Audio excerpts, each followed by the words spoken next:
Okay, so hi everybody, welcome to the final set of videos for COMP3218, Game Design and Development at the University of Southampton. My name's Dave Millard, I'm here with... Callum Sportforth, I'm a PhD student and a demonstrator on this course. Max Heyman, I'm a demonstrator on the course. Brilliant, so I think we've got 3 games to look at in this particular session. Before we start, Callum, do you want to say a little bit about what we asked the students to do for this hand-in? Sure, so we asked the students to create a small game prototype that demonstrated one of adaptive difficulty, procedural generation of content, a novel interface, such as virtual reality, or a location-based system. Right, so I think most people probably in practice went for adaptive difficulty or procedural generation, but we'll see what we get as we go, I guess. Be happy to be surprised. Yeah, absolutely. Okay, so let's have our look at our first game. I always get slightly nervous when these games start to load as to whether they will actually load. Yeah, here we go. So this is Tales of Pom. Ooh. Okay, so Isn't one I've seen. It looks to me like it's slightly bigger than the browser, so I'll see if I can go full screen and... Yeah, there we go. Okay, right then. Callum, do you want to drive this one? It depends how good it is. Let's give it a whirl. Ooh, music. Nice. Okay, Mr. Pom, swoosh swoosh. Swoosh swoosh. Oh, hello there, don't mind me, I'm just cleaning my leaves. Sounds vaguely euphemistic, doesn't it? Never mind that, how do you even get here? Why would you come to the depths? Oh, we're in a thieves' den, apparently. We got lost. You'd be anxious to get home, so-called hero. I feel like I'm doing the narrative coursework again. That's right. You need to follow that ladder over there. Good luck. Right. Cool, so we got to follow. Okay. Who was talking to us, by the way? I think us. Wait, no. I don't know. I presume the little green guy is Mr. Pom. Okay, so we could go to that ladder, or we could go to this treasure chest. Press E to open the chest. No, stealing from the thieves. Yeah, never. I thought we were the okay. So I quite like the fact that they've learnt from some of the previous things. They've got little tutorial elements. I need to climb a ladder. They've got a little narrative premise to get us going. It's good. Mr. Pom. Oh, spooked me. Oh, that's the tree guy on the right. Okay, there it is.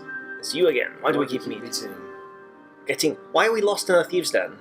Oh, okay. It's not called the Thieves' Den for nothing, so you'd better be prepared for a fight. How do you attack? Pressing the left mouse button to shoot. Okay. Okay. So we have a gun, or a bow, or... Mouse must have been going through a lot. Okay. Ah, the music gun. Okay. Anyways, if you find chests around, it's worth checking them out. Thieves usually hide their treasures around here. It is a thieves' den, as they've been very fond of saying. Wait, where are we? We're in a thieves' den. Okay, so... Oh, apparently we shoot fireballs. Okay. That's good. So we're a wizard, Harry. So let's go and... Okay, so there's clearly us getting coins. That's a thing. So it looks like there's exits around the edge. So it's like a exploration mazy type game. Feels very sort of roguelike so far with this map in the top left. Right, let's go right, because I can't see the other 2 exits. I'm guessing that's what it is. Okay. I see what sort of game this is going to be. There, yeah. Oh, briefly turned into a tentacle there as he died. I like the little death animations as well. Yeah, it's cute. Oh, we just got like 50 coins. So you've got health in the top right, you've got 152 coins now. I wonder what we can do with those coins. Well, we get a health potion. I think you can do something with them. A potion a day keeps the doctor away, okay. Very nice. Alright, so let's go up here, I guess. So unfortunately it hasn't explained how to use the health potion. Maybe it instantly works. I can't... Yeah, perhaps you did. You've still got health 45, so I don't know. Okay, there's nothing going on in here. So, what did they say that Mr. Pom was? I presume it is a roguelike prop gen. Yeah, so it's procedural content generation. Uses a depth-first search algorithm. Yep. Such that all rooms are connected. Each room is different with random elements making up the structure. Walls and floors. The doors are also generated at chance. Yeah. Both in respect to their location and the number in each room. Okay. So I will have to say, just on the... Oh, there's a stairs there. A ladder. Oh, I see. We go up a level each time, so we got a choice of whether we explore the map or we go up to the next level. Let's try going up. I was going to go explore the map because. So what's that? Oh, is that what that? If we look in the left, I wondered what that blue dot was. So that blue dot must be the ladder. So if we go left, this would actually be my first comment on their procedural sort of map generation here. Yeah. Is why do I have to walk all the way around? Well, that's part of the difficulty, right? So okay, so we've got like an exploration type game. You take the chest. All right, so we get the stuff from the chest. We go up here. So these are rooms you previously explored, right? That's why they've. Or oh no, they're going white when you explore them. Yeah. So it actually shows us what's here before we get there. So you've got that little in the top left hand corner there. You can see you've got that grey room off to the left, and we can. Should I go there? Yeah, so you haven't been in there yet, so you can go in there and pick up the treasure from there, presumably. So the idea is you can clear out the level. So it seems a bit of a shame that some rooms are empty. So now you've done everything. Yeah, they're quite similar rooms, aren't they? It would have been nice to have a bit of variety, but you never know. We haven't gone up the ladder yet. It's true. So. Maybe we're going to enter into some kind of fiendish hellscape in a second. Right. Okay, I like the little graphic. The graphic style's nice, by the way. I like nice, consistent pixel graphics. Good. It's quite tight as well. It feels quite good to play. Oh, it's you again. I was hoping you would be dead by now. Very nice of you. I'm sure we'll get lost in this level. It's a bigger level. Is he the antagonist? Is he helping us or hindering us? Well, I don't quite know who he is or what he's doing. Right. I heard rumours of heroes coming to this part of the den and suddenly disappearing.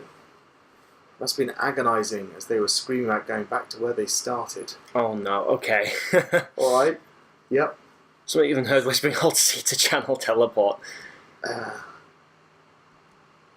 Okay. That could prove handy at the end. Alright, okay. Little bit of foreshadowing there, I think.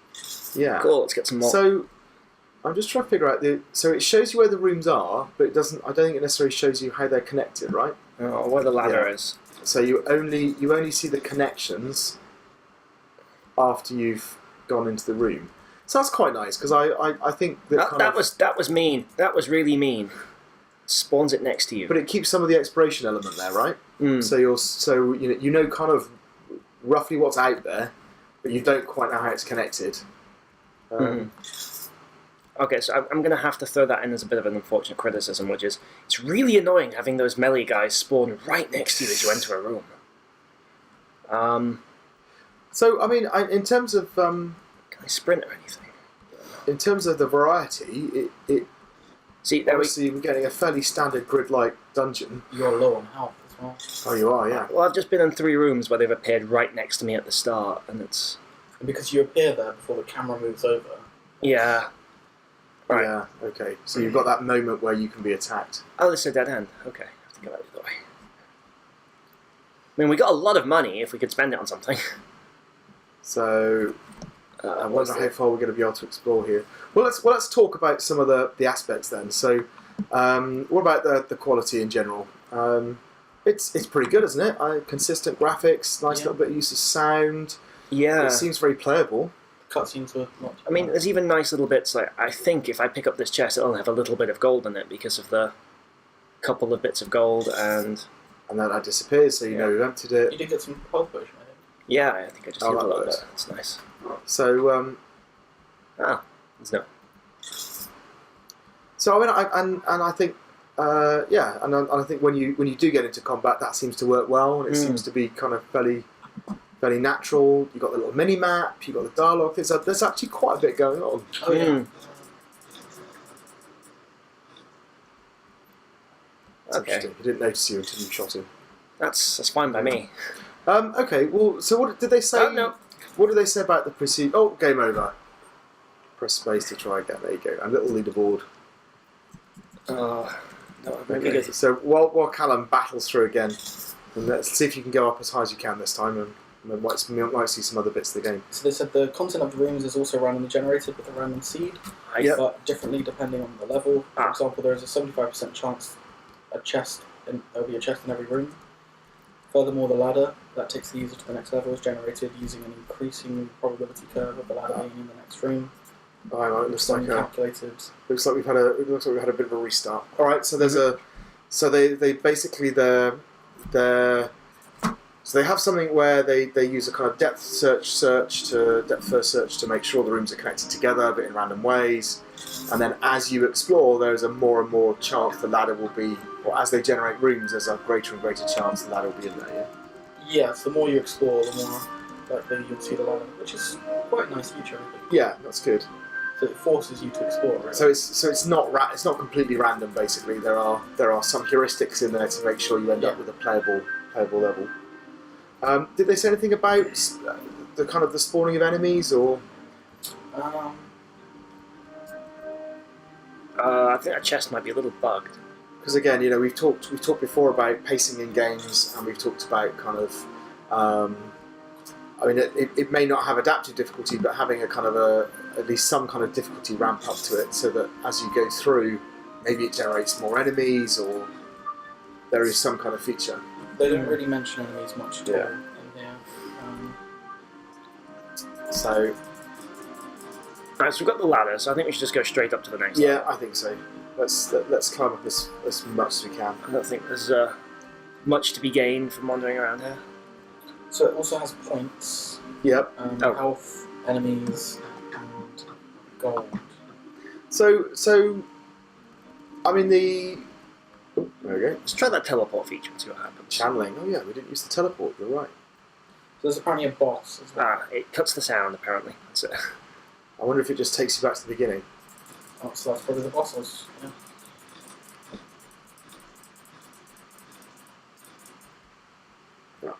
Okay, so channeling. I have no idea what that channeling does. Teleported. Okay, it does take you back. So to it takes you back to the beginning. So using it at the beginning isn't. So actually, that's quite nice as well, because one of the irritating things about rogues is you can end up with quite a long way back. And there's generally two ways to do that. So one is that you build that into your level generation, so that you have something which actually makes sure that those very long chains of rooms are somehow curtailed, or you give them a cheat mechanism, which is what they've done here. So they've clearly thought about it. It's good. Really. So I would say though is it would be nice to get a little bit more variety.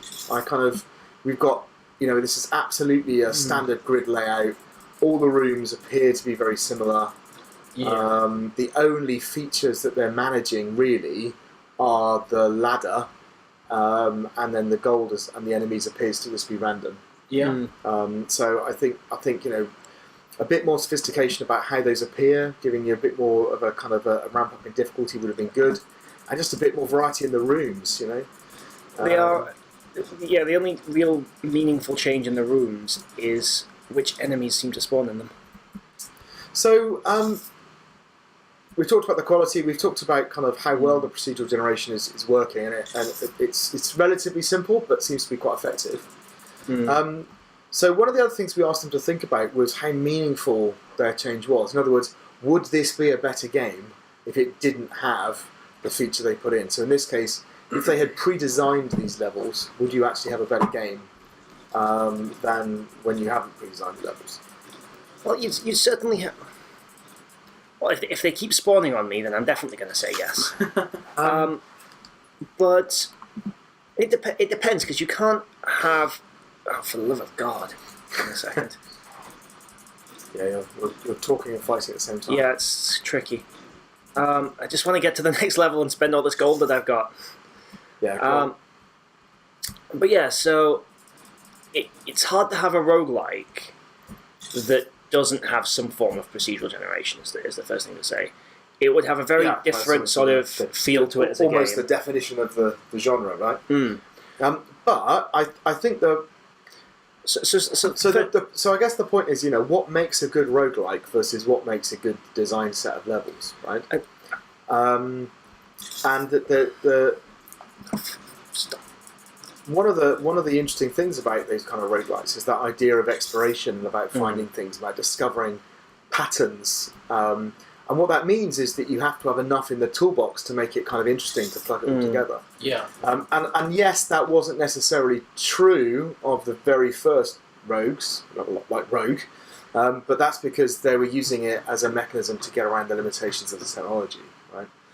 And interestingly, so we still had the chance to spend that gold. So I think with a roguelike, one of the key bits of the replayability is making it sufficiently different for the player every time. Yes, That- and that's what I mean about having enough in the toolbox to give you those interesting patterns. Mm. And what I worry about with this is that that's not the case, and that if every time what it essentially does is generate a grid of rooms, then It's going to get old fast. You need a reason Yeah. to keep replaying it, and It just replaying seems the to same levels as... There just seems to be more rooms, which is a bit upsetting. this you're making this look easy, Callum. We swapped over. I'm now driving, Well, and I've instantly died. Yeah. Okay. Sorry, you got to level 4, and then it all went wrong. have you noticed that you're not entering a name, but the name on the high score box is changing every time? Yeah, that's kind of fine. So so in terms of meaningfulness, I mean, I think that Coins yes, haven't reset. you're right. The coins haven't reset. I don't know if that's a bug or... I think that you are getting a certain amount of the levels are being generated for you. You could theoretically go on forever. There's a saving on developer time. But actually, in terms of making that into an interesting feature of an exploration game, I'm not entirely sure that it's doing it, right? Yeah. It's still going to get boring quick. It's just going to get a bit frustrating. You have to do all the levels and discover it all over again to get what you want. I'm trying looking at the laptop screen. Okay. Yeah, and especially with the room content as well. If they'd done procedural map, sort of the overworld map, so to speak, had been procedurally generated, but each room had been handcrafted, I think that would have ended up or with... handcrafted elements. So you're kind of, but then it becomes again, it's about exploration, right? Because you're searching for those kind of gems. You're searching for the handcrafted bits. And I think one of the things people underestimate how much a little bit of handcrafting and a little bit of variety can go an awful long way to improve the quality of these types of games and make the procedural generation much more interesting. You know, and let's think about that. The other key aspect of roguelikes as well, actually, which is that element of sort of that choice, particularly with level-based ones, of do I go forward and keep exploring, or do I risk going through more rooms? Yes. To try and get some reward. The reward here doesn't seem to be... We've not successfully found a shop yet, and that's sort of hampering the value of this gold. Yeah, we ought to be having more opportunities to do interesting things, right? The fact we've had 2 playthroughs and not found the shop yet is... Well, it's certainly interesting. Yeah, I mean, I'm assuming that we just haven't gone up high enough, but, you know... Well, the tree man said we'd find it on the next level, and I don't know if it's randomly spawned or if there's meant to be a pop-up or something, but... Yeah. Not there. Okay. Let's see. So, but yeah, I'm still quite impressed by the actual quality of the implementation now. I think it's kind of... It's a very satisfying game to play. It is. It's surprisingly... it works surprisingly well. I think we saw this quite a lot in the Expo. The actual quality of games in this third increment does seem to be very high. But... Is that me or is that a little bug? So I approach the door, it says E to climb ladder, and then... so this might be related to the one I had on the second playthrough. So I go through. Okay, so we haven't done the shop, which is a bit of a shame, but I think we probably ought to move on. Yep. Okay, so the next game is one that we had to get running in the Unity editor. It's called Racey, Shooty, Shooty, which might be one of my favourite names for a game so far. All right. Okay. Seeing as I got us killed like within 10 seconds, I'm going to give this to Callum. Well, you say that, but it's a co-op game, Dave. So I think perhaps we should play it. We should both play it. All co-op. Okay. Co-op is recommended for those less familiar with shooter games. Yeah. Well, I've been playing shooter games for decades. Doesn't mean I'm any good at them. So. Okay. Instructions. Box. Shoot. Destroy boxes, pick up health, and enemy scaler. Makes enemies larger, easier to hit, but increases their health slightly. Can shoot to destroy. Alright, I think that's okay. Pistol guy, rocket guy, ice guy. Alright. Okay, how do we leave the lovely tutorial here? I don't know. That's a very good let's question. start it again. Let's start it again and not go into the tutorial. We failed at the first hurdle, reading the instructions. Here we go. Start the game. Right. So how do we... So mouse to... Well, I think I click on them to shoot, it seems. oh, I see. So we actually... Oh, I see what they mean. So we don't have independent things. Oh, God. It's like, I steer the tank and you shoot. That ground appears to be despawning behind us, Dave. It does, doesn't it? Oh, yeah. Should we get a move on? Let's go. That's That's not the sort of move on we should have been getting. No. That didn't work well. Let's try again. Let's try again. Make sure I'm looking at the laptop as well. Because there's a slight delay on that one. Yeah, that's all right. I have a feeling it doesn't really matter for this game, but... Oh, no. Go for it. Right. Right. Here we go, then. So I have to shoot these guys. Oh, that's infuriating. I really don't want that to be a thing. So, not having sidestep is really, really awful. So It's a driving game, right? So yeah. Oh, right. I don't know if I'm meant to be shooting these or what. So maybe we're doing this wrong. Maybe what I'm doing is just driving.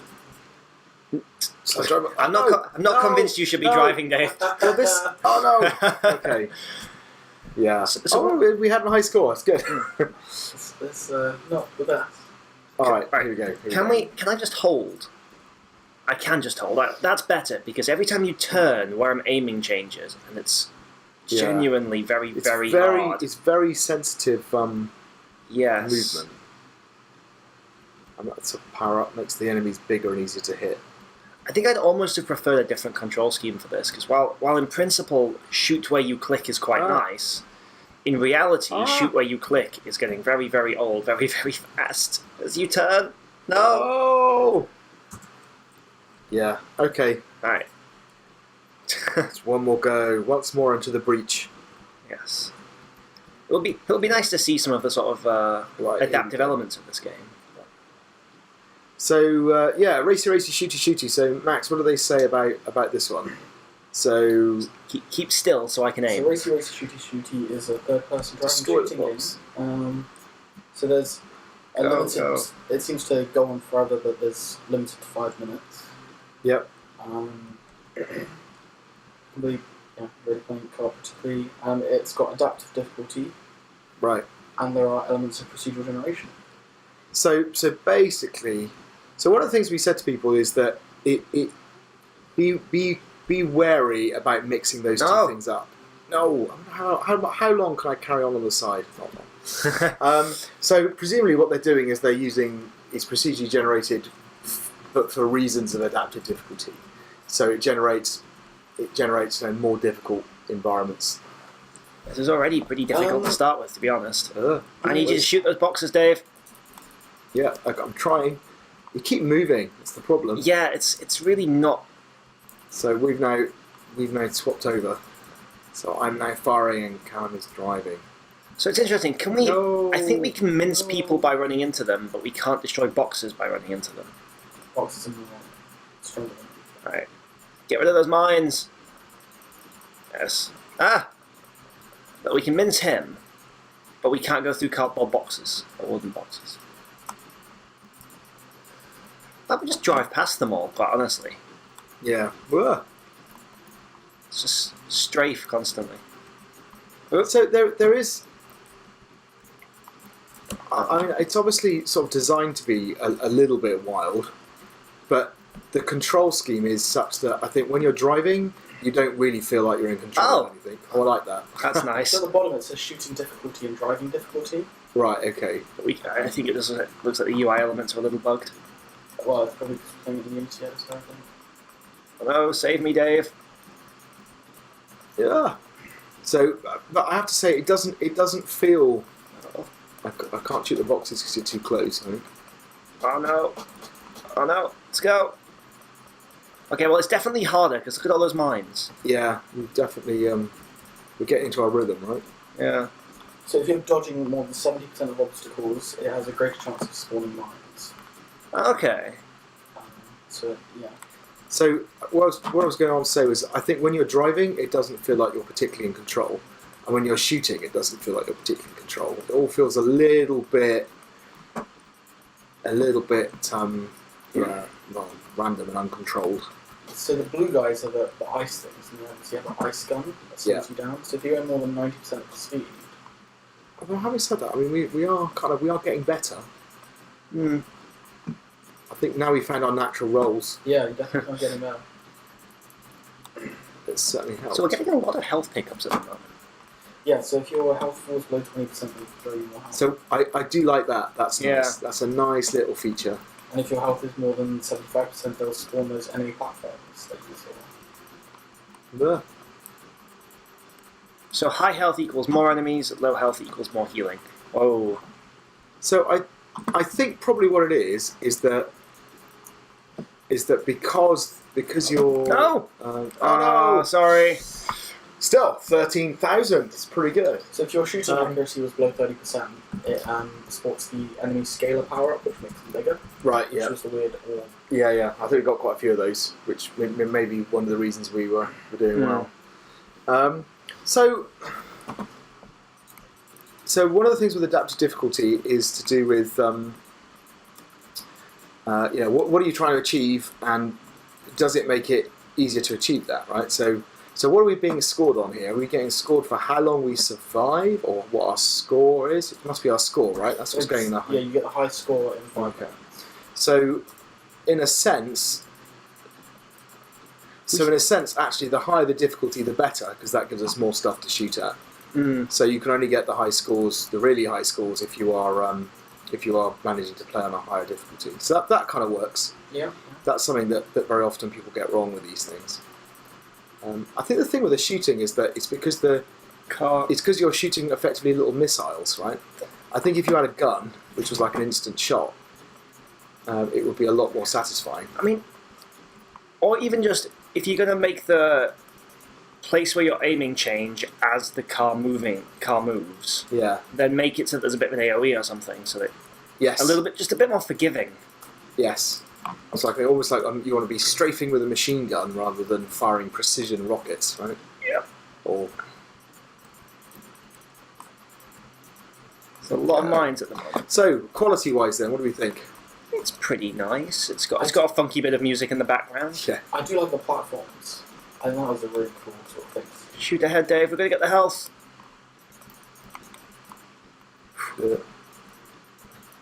Yeah. I mean, it is. Despite what I was saying about the control system being a little bit wild, it is playable. It's definitely playable. There's definitely a few elements of skill to this.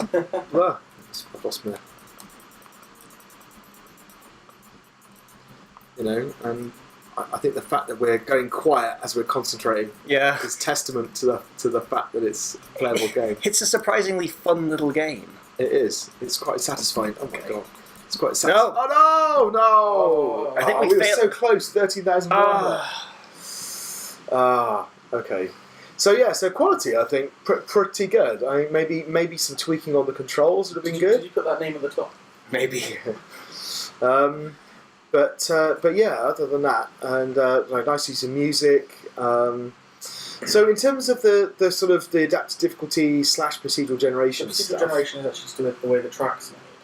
Okay. So they have 5 track pieces. Yeah. And there's 50% chance of mirroring each piece, thus doubling the effective number of track components. That's really necessary.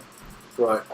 During generation, the next piece is chosen at random, but if there is a track is angling too much, then the piece is explicitly flipped to prevent the track going back on itself. Okay, that's quite nice. So they've managed to do it. So and there's good motivation for that, right? Because it is essentially a. It's a 5 minute long, and if it's all the same, that's going to be. Yeah, we've said a few times that replayability is one of the weaker arguments for having procedural generation, but it is still a good enough argument in many cases. And I think the fact that it's not the only thing they've put in. Yeah. Is definitely a bonus. Again, it might have been a bit more variety, but then again, they've got the platforms, they've got. When they're putting stuff down, it looks to me like there's certain patterns. Like they've got these 3 cubes in a row that seem to go across. I like that. It reminds me of Crash Bandicoot. Yeah, it really does. Yeah. So I think that's quite nice as well. Having these little templates which they put down, little sort of certain configurations which they know work. And again, I'm not sure whether they're deliberately putting down different configurations of enemies and mines and that kind of thing, but it has that effect. So it's clearly working quite well. So at points it does get a bit sort of chaotic and haphazard, but at the same time, it's never felt, particularly because since you can shoot all the obstacles, it's never felt like it's trying to cheat you, if that makes sense. Which is something that's very easy to do, put the player in a situation that is either impossible or feels impossible. Yes. Yeah. So, meaningfulness and kind of... rats, what have I done? Oh, No, right. keep going, keep going, keep going. I can do this. Yeah. I gotta click on the... If I don't keep moving, I'm gonna I'm gonna fall off. How do I... How do I make it go away? Clear it. Yeah. Ah, that's sad. I'm not quite sure how you did that. Right. So in terms of meaningfulness, then, they kind of clearly need it for the type of game it is. So I think that works well. And then have they taken advantage of it in the gameplay? Yeah, I think so. I think kind of watching you guys play, they've used really it. enjoy it. Yeah. I mean, and again, something else we said a couple of times is actually building a playable game is really difficult. I do wish, particularly the shooting, I think, is could be more satisfying. But also, I think the driving. I think you're kind of got. It's a very static way of moving around the track. You've got. I think if you had a little bit of play when you're out around the corners, a little bit of little bit more lateral movement, that kind of stuff. That would make it feel a lot better. It almost feels too precise for how frenetic it is. But really not bad at all, I think, and really quite playable. What about the adaptive difficulty? So I mean, I think we're perceiving it, right? We've noticed that it is changing, and I quite like the fact that they do the driving and the shooting separately, and that they manage those two things separately. I think that's quite nice.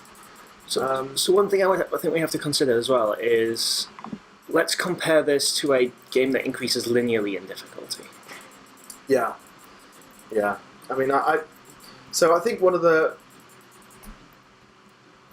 Given that it's a 5-minute limit, you could argue that a linear game, a linear difficulty game, but with the same procedural generation, would have been just as good.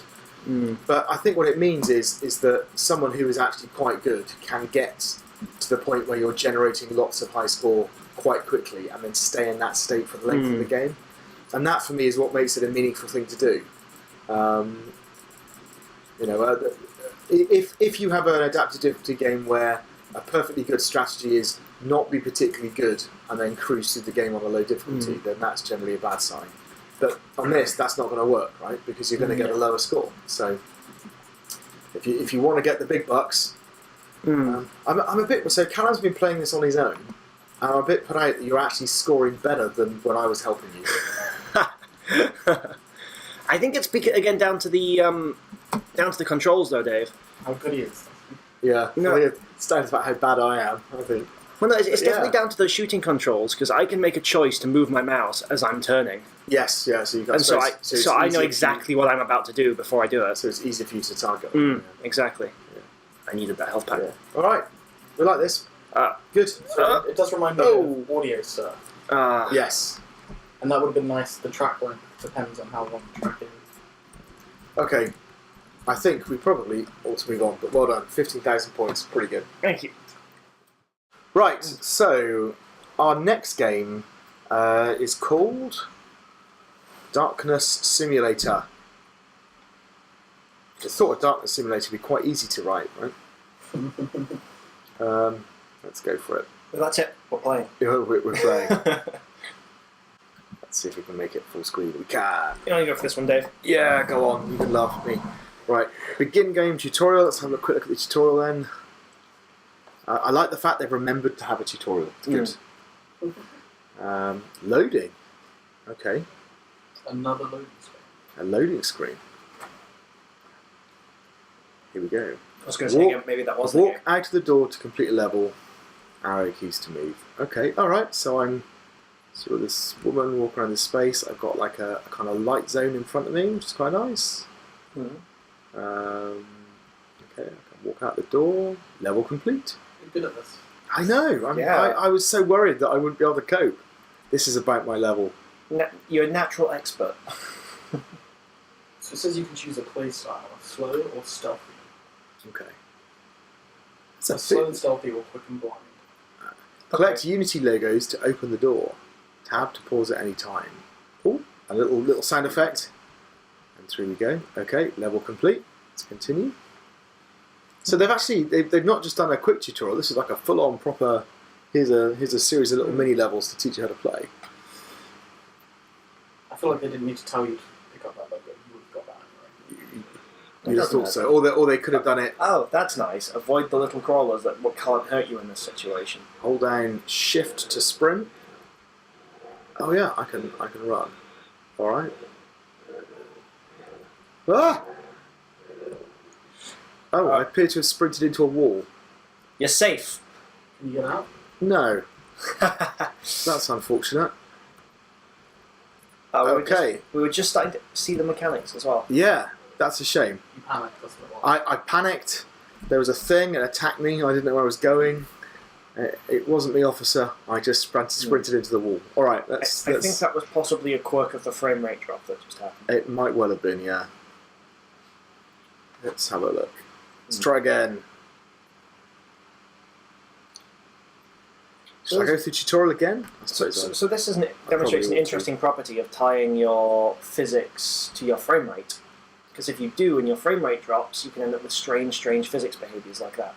You can, although I presume for those kind of like hitboxes and so on, they'd be using the built-in Unity. Hmm.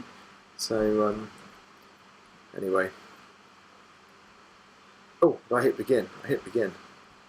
I forgot to do the tutorial. Alright, I'm flying blind here. But I have to say, the fact that it has little arrows pointing you to the logos is beautiful. And that is already an important bit of direction, I think. Ah! Oh, you're about to get eaten, Dave. Right. Oh, you're safe. Okay. Ah, okay. That's the colour of the screen changing. That's nice. Yeah. That is nice. So your health is down a bit as well. You're a bit injured. So I think if you're slower... Oh. Torch. Like a battery. I don't know. I probably should have played the tutorial. Okay. Oh. Sorry. Those pickups you were getting are shifting that bar on the top right, left or right. Yeah. So I think one adjusts your torch angle, allows you to see more. Ah, there's the door. Okay. That would make sense. So one of those seems to take you in the stealthy direction, and one of those takes you in the fast-moving direction. Yeah. So completion, all of it, timeless. So is this? What do they think this is? Is it a proc gen? Is it doing adaptive? It looks like it might be procedural generation. Procedural generation. Yeah. Adaptive difficulty. VR. No, not VR. But yeah, those two. Okay. So what do they say that they're actually doing? So which one should we start? So what about how are they doing the procedural generation then? The game space is procedure generated for every level. This way the game will be entertaining for a longer time. Since levels will always look different. Killed me. Generation is done by filling the entire level area with rooms picked at random from a large list of predefined rooms. Okay, so that's nice. These rooms are designed such that they will never be a dead end. Okay, except it doesn't necessarily look like a series of rooms. It looks like I'm in a sort of maze type space. Yeah. So that's pushing you more towards that speed bar. So one thought on the stealth mechanics of this is it seems like a lot of the time you're getting attacked before we can even see the thing that's attacking. Yeah. Yeah, but I mean, to a certain extent, it's not so much a stealth game as a running away game. But I mean, You know. it's important that you have that choice of going slow and stealthy or fast. I mean, and perhaps if you actually, because you're still moving quite fast. So Yeah. That's turning all your brightness down and presumably buffing your movement speed. So yeah. So that'll take you back in the light direction. Oh, there you go. Okay, so that was nice.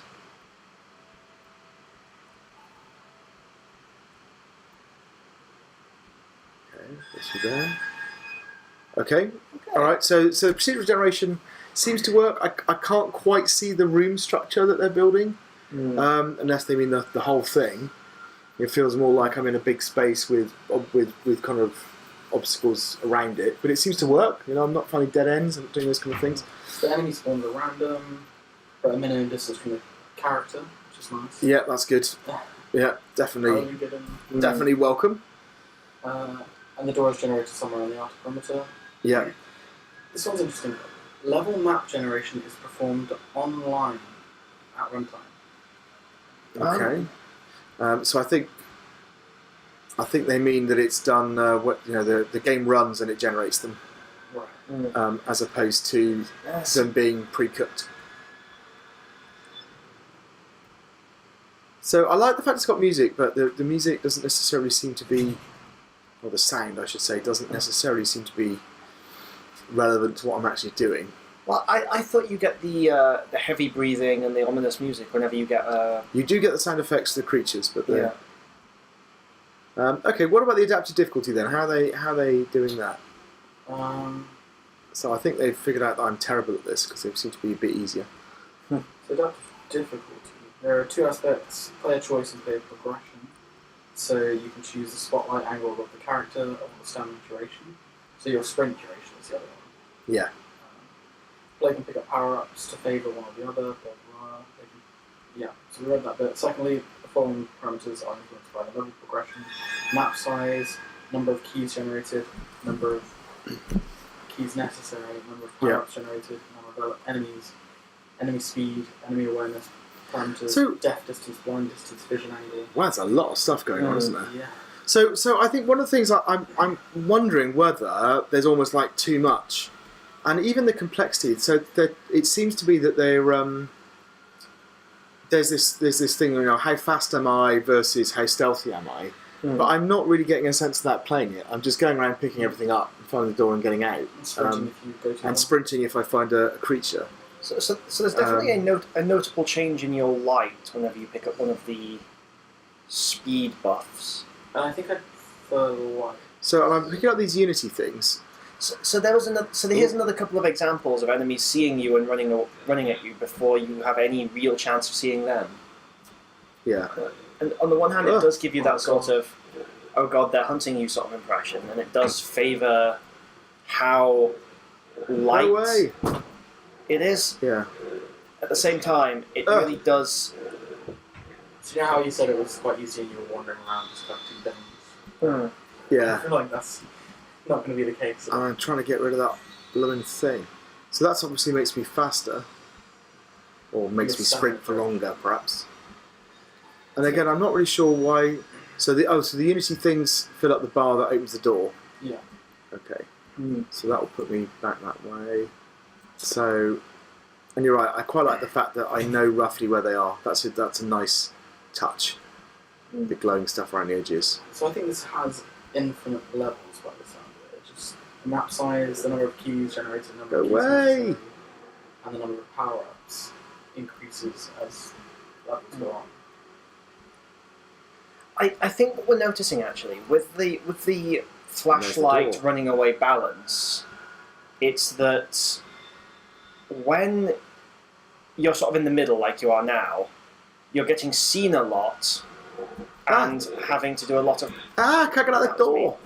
That's a bit annoying. You're having to do a lot of running away. Yeah. Even when you're in the middle and there's no real way of playing it stealthily. And maybe if you did bump it all the way up to that flashlight so you can see them all from sort of maximum distance, you might be able to play stealthily. So again, I think one of the dangers when you do this kind of stuff is that you end up with too many variables you're toggling, and not enough obvious differences in the game space. But the only sort of active changing difficulty is you choosing if you want the torch or that. The other is done by getting harder as the level goes on. Yeah. Also, what am I measuring my success by here? Right. So I've got, it says level. So I'm still level 4. So it's respawning me in the same place, but it's adjusting my difficulty down every time I die. Well, I don't know if it's decreasing the difficulty as you die. It seemed to say that. It does say that. Yeah. Yeah. I mean, let's talk about the quality for a minute, because it's really nice actually. It looks good. It plays well. It's quite ambient as well. It's quite ambient. I mean, the levels are very simple. I mean, and you could argue that getting a bit more variety in the environments would be nice, but we're only asking for a demo, and I think it's very effective. It controls well as well, and there's some really nice touches about the feedback, like you said, like the bits around the edge, and the way they're indicated. So you know that those lead to the Unity symbol. When you collect all the Unity symbols, the door opens. That's the yellow one that appears around the edge. The interface is nice and clean. There's a good use of icons to show you what's going on. There's an awful lot to like. They use music and sound effects. They've got a very consistent look and feel. It's a pretty high quality experience, I think. Yeah, it is a good game, and it is one of the better. I'm not quite confident enough to say horror, but that sort of ambience games that I've seen in the last few years. Yes, I think particularly because they made a good use of. Yes, because